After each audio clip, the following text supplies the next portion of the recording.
Hoy vamos a hablar acerca de la segunda parte de evitando la pobreza, porque aunque estamos viviendo en un momento con cientos de miles de nuevos desempleos, eso no significa nunca que vivamos fuera de la bendición de Dios. Seguimos estando bendecidos por Dios y será una oportunidad que tendrán muchísimas personas de ver la bendición de Él y que prospere el trabajo de sus manos. Así que en la anterior enseñanza hablamos un poco de la pereza, de cómo nos trae pobreza, de cómo las personas desperdician, despilfarran los bienes, etcétera. ¿Qué es lo que quiero decir? Es, no pudimos evitar que esto viniera al planeta.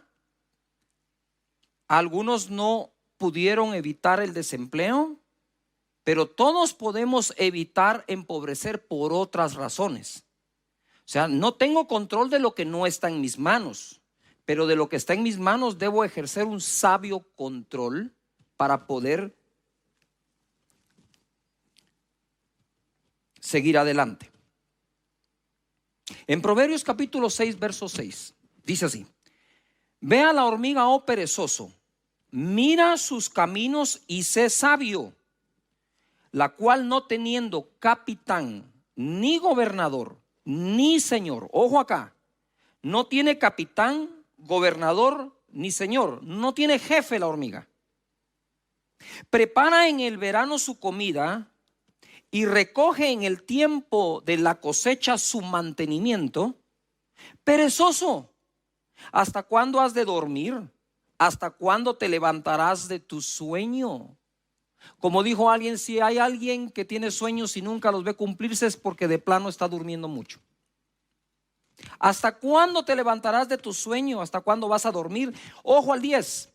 Un poco de sueño, un poco de dormitar, solo un poco, no es mucho, un poco.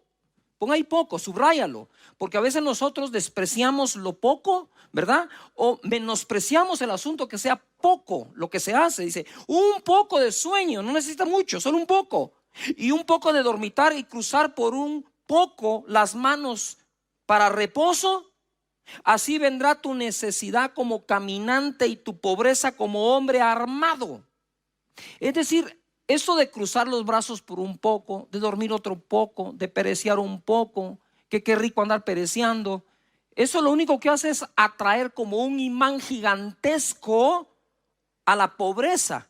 Y dice aquí que te puede sorprender como un hombre armado, o sea, un asaltante. ¿Qué quiere decir eso? Que no te puedes dormir en tus laureles, no porque ya tienes un poco de ahorro, no porque ya llenaste el presupuesto. Entonces a descansar por aquí, a descansar por allá, porque de pronto dice que la pobreza vendrá como un hombre armado y todo lo que hiciste, quizás de forma diligente, se pierde por estar pensando, no, si solo es un poquito, solo es un poco de tiempo, y si no es mucho. ¿Tú sabes que se necesitan solo 21 días para quebrantar un buen hábito? Como también 21 días para reemplazar un hábito o para crear uno nuevo, sea bueno o sea malo. Y ya pasaron más de 21 días en esta pandemia. Ya existen nuevos hábitos en las personas. ¿Qué tal el hábito de que como reciben clase los niños desde la casa, ya no, pues no se van a poner el uniforme, o si no usan el uniforme, entonces una pijama, entonces como ya los hábitos ya se metieron. Y nosotros como padres de familia decidimos cuál va a ser el nuevo hábito que nuestra gente va a practicar. ¿Por qué tú crees que hemos hecho todo esto en casa de Dios? Yo le digo a mi equipo, cuidado, nuestra gente regresa con malos hábitos. Tenemos que seguir adelante, que vean que nos estamos esforzando haciendo todo lo que hacemos, los grupos, los encuentros, la academia, las graduaciones, los lanzamientos, todo, las promesas de fe ensancha. Ya empezamos a planear Hechos 29. Sin estar pensando, de pronto en esa época ya nos van a dejar congregarnos presencialmente. Y si no, pues vamos a hacer como que si no, para que no te falte nada a ti. Porque ese es nuestro llamado. Así que ante esto tenemos que aprender algo. No puede ser que una hormiga termine siendo más sabia que los hijos de Dios que tenemos acceso a la mente de Cristo. Es penoso, es vergonzoso levantar las manos a Dios para adorarlo y cruzarlas para no trabajar.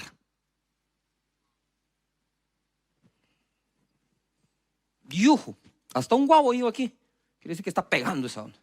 Debemos ser diligentes. Yo no voy a decir algo, ser diligente o negligente no hace acepción de personas. Los principios de cómo trabajar y todo no hace acepción de personas, en ninguno, ¿verdad? Y yo les he contado esto, que me recuerdo que un viernes fui a una vigilia de esas clásicas que empieza a las 9 de la noche, termina a las 6 de la mañana. Yo no me quería perder nada. Puntual, primer cántico había que estar ahí, ¿verdad?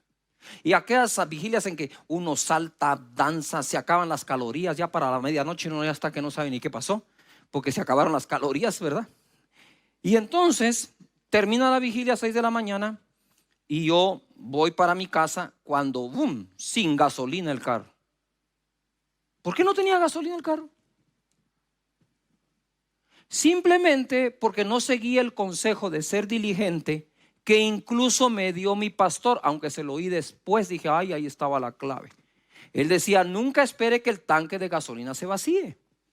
Cuando se gaste un cuarto de tanque, llene el cuarto de tanque, o medio tanque y lo vuelve a llenar. Ah, no, la belleza que iba a hablar hasta en lenguas esa noche, como yo en el Espíritu Santo, decidió que todavía, por la gracia y la misericordia de Dios y los ángeles que me rodean, ese poco de gasolina iba a alcanzar.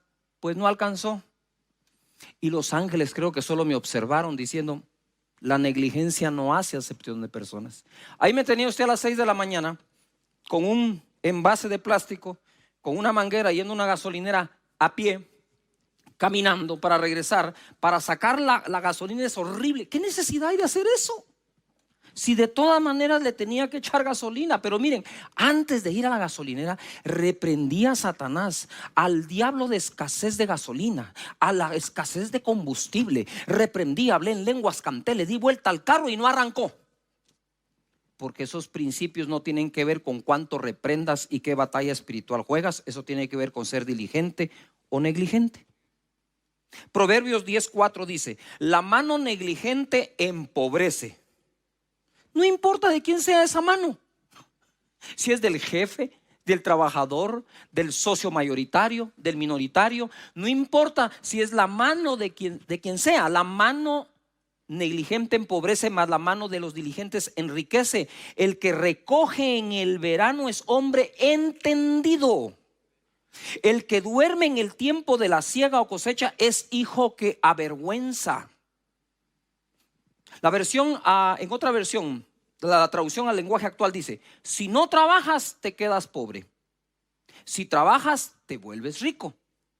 El que es precavido guarda comida durante el verano, el que duerme durante la cosecha termina en la vergüenza. Wow, eso merece hasta un traguito de té.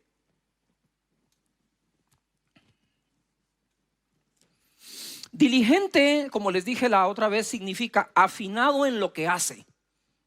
Trabaja fino, estricto, decidido y visionario. Eso es lo que es un diligente. Se lo repito, afinado en lo que hace. Escríbanlo. Ya está siendo negligente en aprender, escríbenlo.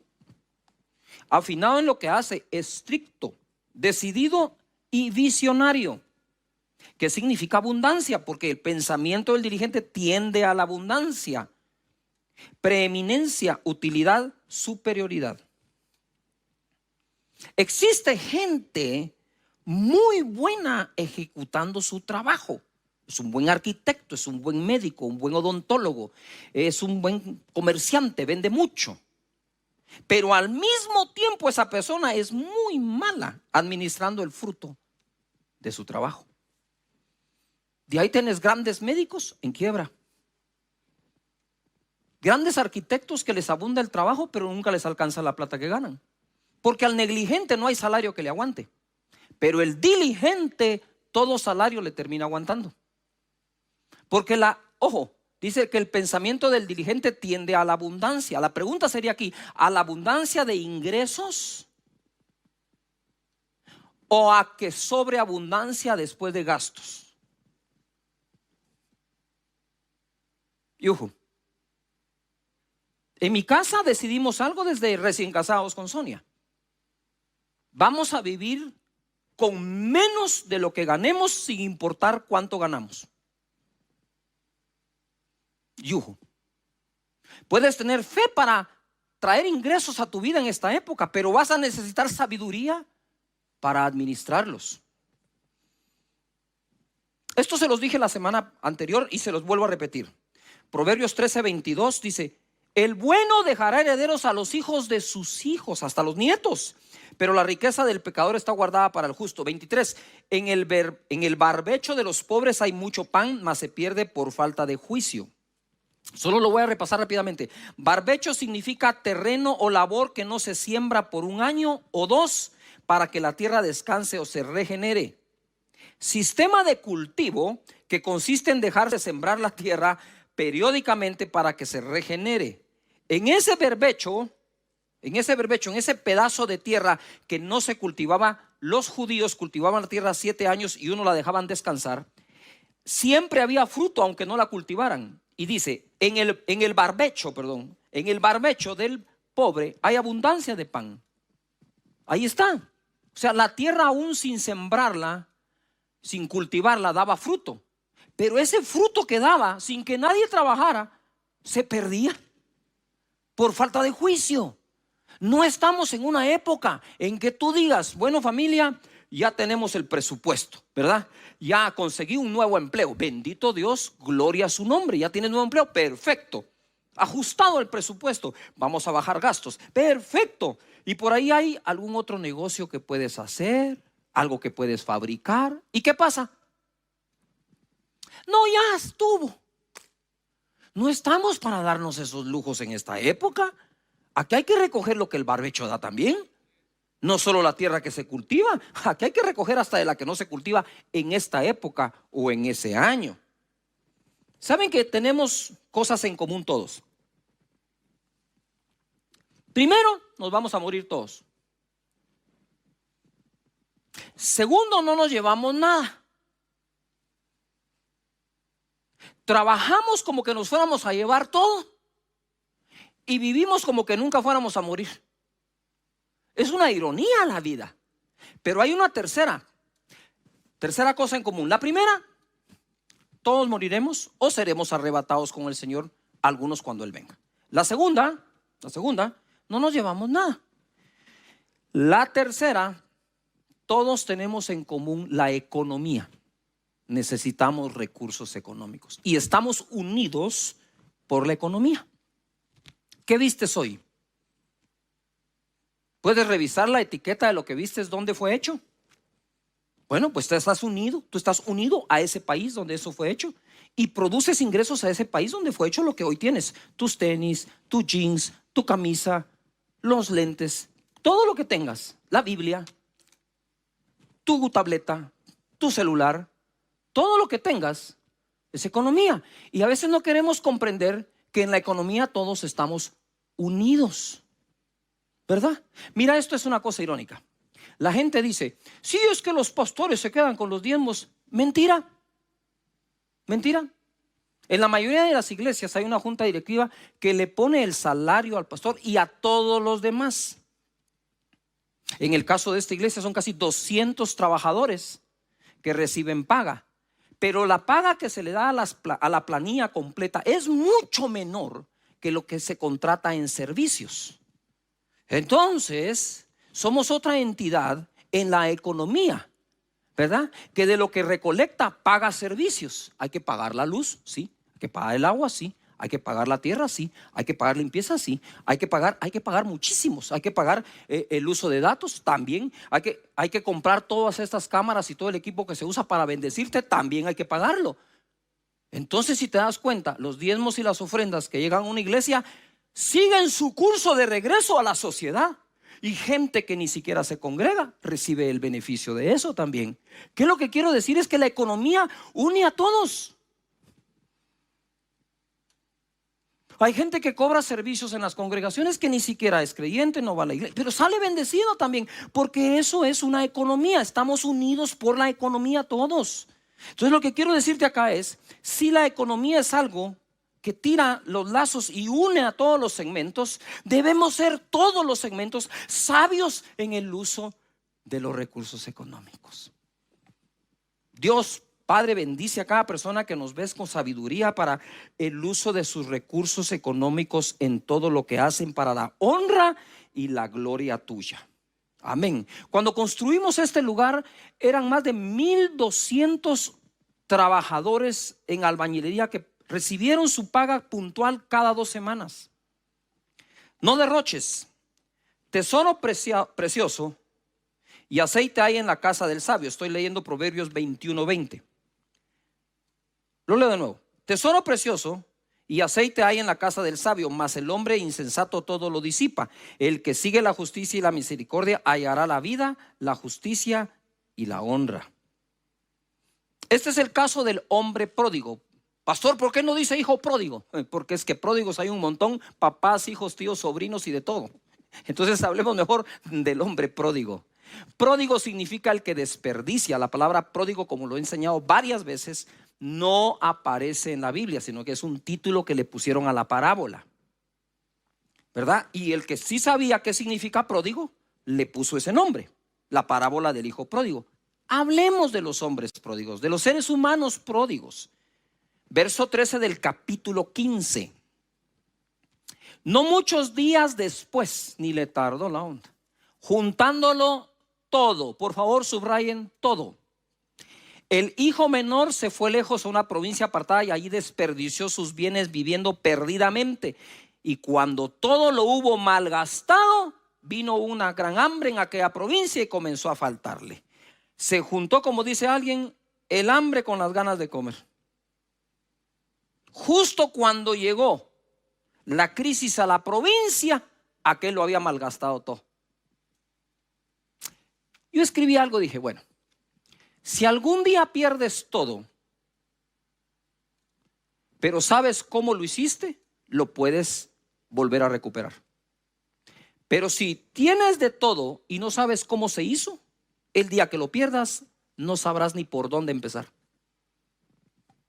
Así que este hijo o este hombre pródigo regresó donde su papá a que le enseñara a ser un buen jornalero o un buen trabajador. Él no sabía ni cómo volver a hacer lo que perdió. Entonces regresó al aprendizaje. Hay que sentarnos a aprender. La palabra disipa significa, o disipar, hacer desaparecer algo, desintegrarlo o aún evaporarlo. En otras palabras, al pródigo se le evaporó todo lo que tenía. ¿Y ahora cómo lo hago? Nadie me da trabajo. Ojalá pudiera apacentar unos cerdos, por ahí lo mandaron. Quisiera comer de eso. ¿Cómo teniéndolo todo puede llegar ahí? Ojo acá, vuelvo al principio de la predicación, que no te tome por sorpresa. Un poco de malgastar, un poco de pereciar, un poco de cruzar las manos. Así vendrá tu pobreza repentinamente como un asaltante armado. Yo no quiero esas sorpresas. Nadie quiere esa sorpresa. Pero hay una diferencia entre aquello que deseo que jamás pase y lo que hago para que no pase. Las personas que hoy en día han perdido todo en medio de una crisis como esta, pero saben cómo hacerlo, son las personas con menos miedo al futuro. Agarran a su familia y dicen, ya sabemos cómo se hace, ¿verdad? Sí, bueno, lo vamos a volver a hacer. Y para adelante.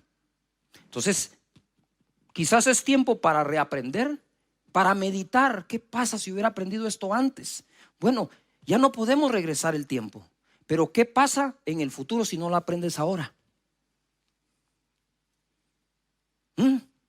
Vamos a repetir los mismos errores del pasado, porque esta pandemia tiene que hacer que nos sentemos a pensar y a meditar en qué hemos hecho y qué hemos dejado de hacer. En casa del sabio hay riquezas y perfumes, pero el necio gasta todo lo que tiene. El que busca ser recto y leal encuentra vida y honor. Y ahora voy a la traducción al lenguaje actual. En casa del sabio hay riquezas y perfumes, en casa del tonto solo hay desperdicios. Y escribí acá, este hombre pródigo perdió todo. Ay, ¿cómo lo digo? Lo digo como es, por tonto. Perdió todo por tonto, porque en la casa del tonto solo hay desperdicios, dice. Y vivió, dice, desperdiciando los bienes. Vicios y malas juntas, Proverbios 23:20. Por aquí estoy tomando un poco de la semana anterior que enseñé y algo nuevo. Y ahorita no te lo pierdas porque se pone buenísimo. No estés con los bebedores de vino ni con los comedores de carne, porque el bebedor y el comilón empobrecerán, y el sueño hará vestir vestidos rotos.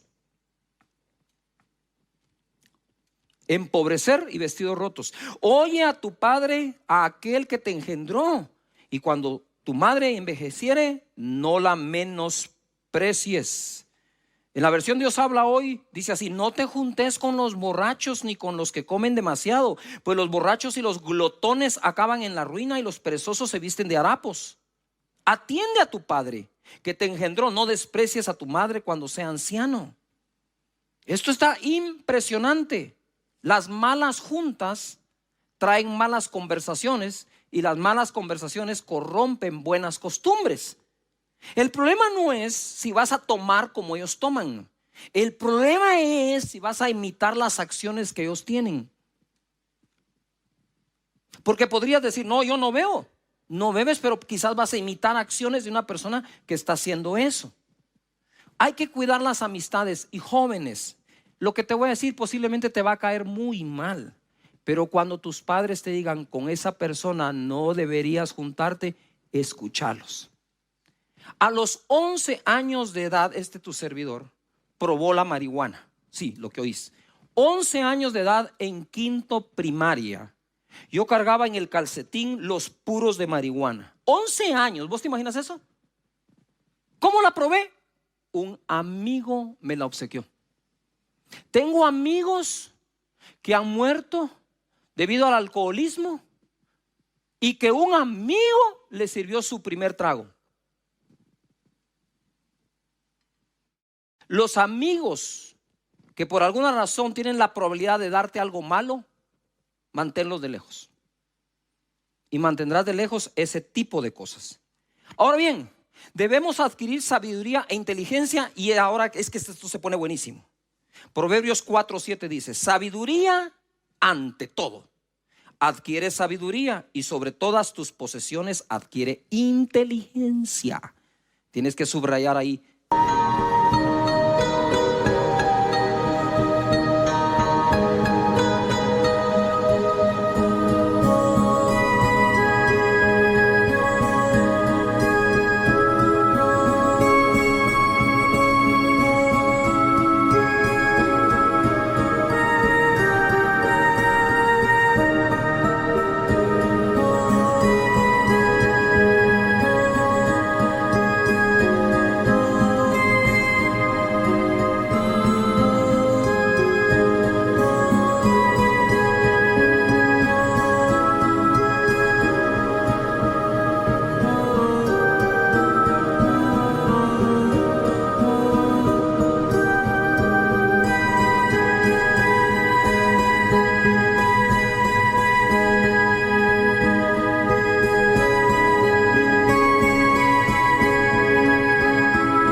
Adquirir es el verbo.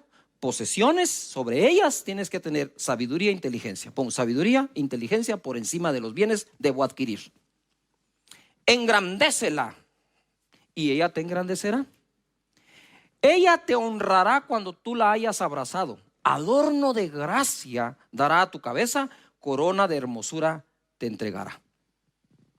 Sabiduría adquiere, y sobre todas tus posesiones, inteligencia. Engrandece la sabiduría y la inteligencia. Quiero contarles algo.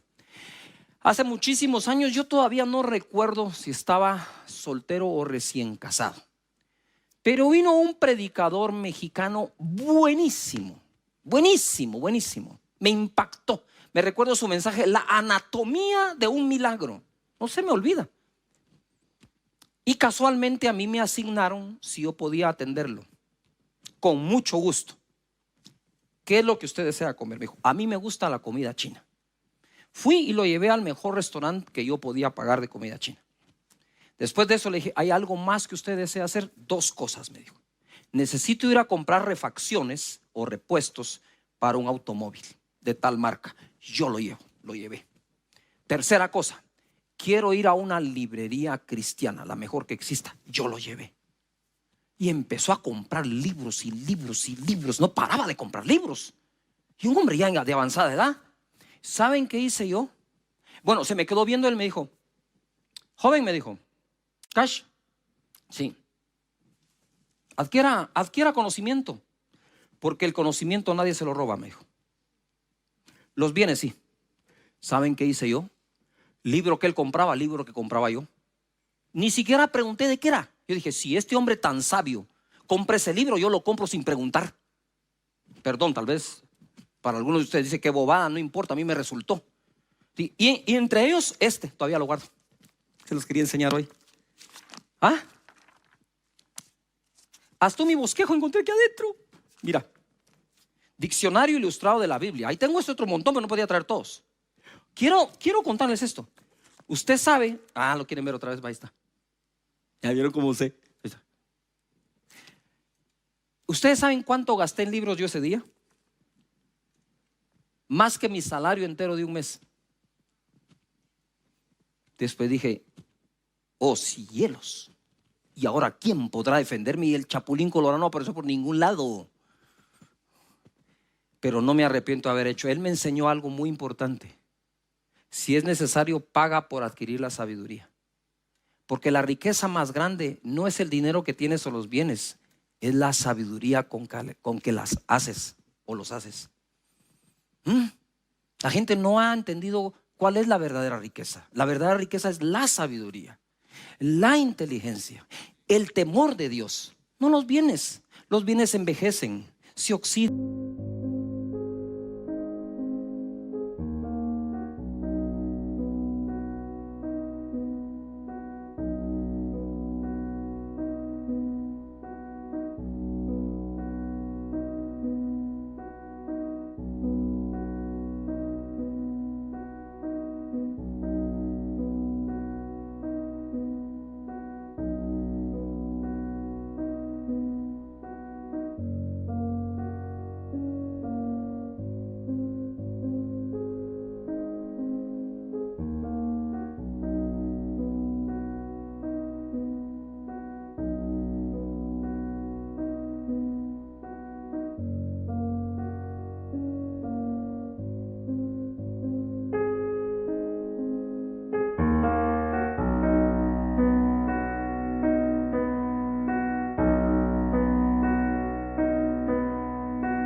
Se los roban, se gastan, se te olvidan, pasan de moda, ya no sirven, son obsoletos. Pero la sabiduría jamás. Así que aprendí mucho de eso. En Proverbios 3:13 dice, bienaventurado el hombre que haya sabiduría y que obtiene la inteligencia, porque su ganancia es mejor que la ganancia de la plata, y sus frutos más que el oro fino. Más preciosa es que las piedras preciosas, y todo lo que puedes desear no se puede comparar a ella, a la sabiduría. Haz las cosas como Dios las hace. Mira, dice que Él con la sabiduría fundó la tierra y con la inteligencia afirmó los cielos. Proverbios 24:3 y 4 en la versión Dios habla hoy. Con sabiduría se construye la casa. Uy, como que fueras hijo de Dios, ¿no? Y con inteligencia se ponen sus cimientos. Con conocimientos se llenan sus cuartos de objetos valiosos y de buen gusto. ¡Wow! Si Dios usó la sabiduría para fundar la tierra y para afirmar los cielos, luego dice que nos enseña que nosotros debemos usar la misma sabiduría para construir la casa, y la inteligencia para afirmarla, y el conocimiento para llenarla de todas las cosas que tanto te gustan. Pero nosotros tenemos gustos, ¿verdad? A mí me gustaría este mueble, a mí me gustaría este televisor, a mí me gustaría este comedor. Sí, la inteligencia y la sabiduría, ¿dónde está? La estás adquiriendo, porque dice que es así como se hace. Trabajo primero, casa después. Proverbios 24:27. Prepara tus labores fuera y disponlas en tus campos, y después edificarás tu casa. La gente primero hace la casa y después anda buscando sabiduría para pagarla. Primero la sabiduría, después la casa. Primero el trabajo, el negocio. Ahí es donde primero se invierte y luego lo demás. Palabra de Dios para todos se lee así: antes de construir tu casa, asegúrate de tener preparados tus cultivos y ordenadas tus labores. En la versión Dios habla hoy dice: arregla tus negocios en la calle y realiza tus tareas en el campo y luego podrás construir tu casa. Proverbios 19:14 dice: la casa y la riqueza son herencia de los padres, mas de Jehová la mujer prudente. ¿Cuánta gente ora porque Dios le envíe su pareja a sus hijos? Creen la segunda parte del verso, mas no la primera. De Jehová es heredarle una buena mujer a tu hijo, créelo. Pero de los padres es llegar a heredarles la casa y los bienes. Pero no podemos heredar bienes si no educamos a quien nos va a heredar. Porque Salomón decía: será vanidad y mucho dolor que el que venga después de mí no sea sabio para hacer las cosas. Por eso esa sabiduría para la economía se toma en el hogar. Es importante que lo hagamos. Pero te agrego una más: bendición para los nietos. Proverbios 13:22 dice: el bueno dejará herederos a los hijos de sus hijos. Y en la versión de la traducción al lenguaje actual dice así: las riquezas del hombre bueno serán para sus nietos, pero las riquezas del pecador serán la herencia de la gente honrada. Bendito sea el Señor. Y quiero ir cerrando con esto. Mira, Dios dice que primero mires por tu negocio y después harás tu casa. Si ya respetas eso, puedes pasar al segundo nivel. Que la casa y los recursos económicos son herencia de los padres mientras Dios le consigue mujer. Quiere decir que el factor tiempo que transcurre desde que tienes a tu hijo a que llega a casarse, en ese tiempo Dios quiere bendecirte para que heredes a ellos. Pero además dice que ese hombre justo que hace bien las cosas podría dejar herederos a los nietos o a los hijos de sus hijos. Tú dices: Pastor Cash, si me acompañan por favor. Pastor Cash, yo creo que ya es tarde para mí. Ya estoy grande, no hice ni una ni la otra. Para serte sincero, puede ser posible. Es posible.